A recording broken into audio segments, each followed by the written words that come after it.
This is the ultimate field watch for true watch enthusiasts. It's bursting with history, has fantastic specs, and comes in under $400. Many consider a field watch from the World War II era to be the field watch design, but the original field watch is actually the trench watch, a modified pocket watch worn on the wrist in the field during the First World War. This initial use of the modified pocket watch popularized men wearing watches on the wrist instead of carrying them in the pocket. So it could be argued that the trench watch is actually the common ancestor to pretty much all the wristwatches that we see today. Vario has sent me this watch for free. I do get to keep it, but they've had no influence in the contents of this video. Now, the model that I've got is the cream dial with orange lume 1918 trench. However, there is a plethora of other styles to choose from, with different colours, case materials, and dial designs. All models cost $388 or less, and come with a 2-year warranty and free worldwide shipping. All of them feature the distinctive trench watch look and feature very similar specifications. Now, as the original trench watch was actually a pocket watch, they all featured manual wind movements. However, Vario decided to opt for a modern automatic movement instead. The Miyota 82S5 isn't anything special, with 21,600 vibrations per hour and a 40-hour power reserve, but it does the job it needs to do, staying true to the mechanical aspect of the original watches. The original crystals were said to be mineral, however they were extremely fragile and often a point of failure. Obviously, Vario decided to use sapphire instead, using anti-reflective treatment on the underside and adding a dome because us enthusiasts love them. Brass and silver was often the case material found on the trench watch, two materials that tarnish and deteriorate over time, especially on a battlefield. Stainless steel has been used on the Vario though. The finishing is utilitarian, with a brushing around the circular case and a polished bezel. We do though see a screw down crown and case back giving us 100 meters of water resistance, a feature that the original trench watch did not offer. One area Vario has stayed true to original is with the lugs. Originally, strips of wired metal were soldered to the case of the pocket watch, rather than being fully integrated into the case like we see on modern watches. Vario decided to use the original wired lugs on this 1918 model, offering an experience that's rarely found on modern watches. One of my favourite features of this watch is actually the dial material. Another area that Vario has stayed true to the original, the 1918 has an enamel dial, which was a normal feature back in the early 1900s. A feature though that is seldom seen in today's modern wristwatch market. Enamel dials just look so deep and rich. It allows the colours to pop and gives a vintage aesthetic that can only really be achieved with this material. The lume experience is obviously different from the originals too, as radioactive substances were used on the original trench watches. The C3 lume on the Vario does a good job. There's plenty on both the hands and the indices, although the versions with the orange lume, including this one, do glow less than the versions with white. Original trench watches were often between 34 and 38 millimeters in diameter, so Vario offers their 1918 in two different sizes, a true to original 37 millimeter and a more modern 40 millimeter. I opted for the more traditional 37 millimeter version. The lug to lug though is still a generous 45 millimeters, and the case thickness is 11.5 millimeters, and it's offering a wearing experience that does feel very similar to most modern wristwatches. The one area where the wearing experience is slightly different is with the straps. Because of the wire lugs, you have limited strap options. Vario ships the watch on a bund strap with a 2-piece leather. The bund offers a unique wearing experience by modern standards. With that extra sheet of leather sat above the wrist, you can remove the lower half of the strap and wear it as a relatively normal 2-piece leather. However, the screws keeping the strap together do sit against the wrist slightly. It's not painful or anything, but you can tell that they're there. However, the wired lugs allow for this 1918 to be a NATO strap monster. Any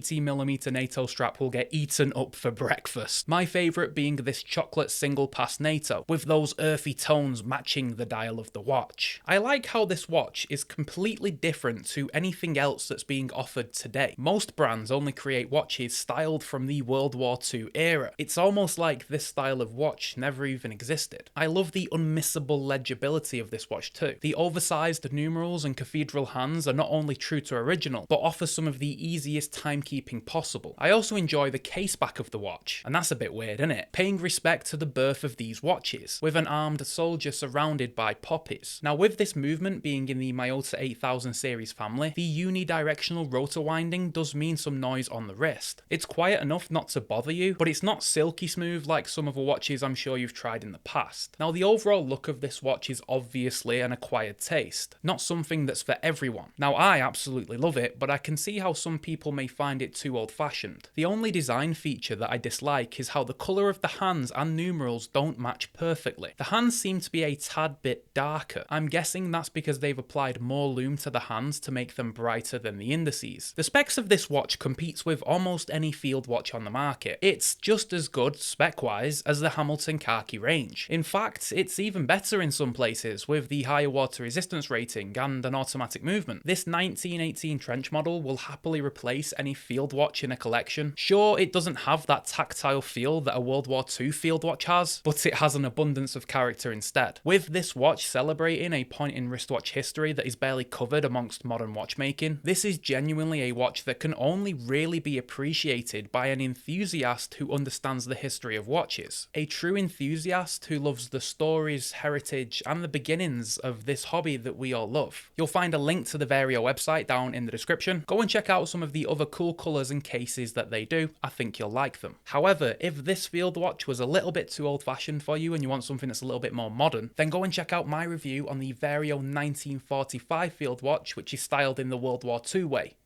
Go check it out. I'll see you over there. Bye for now.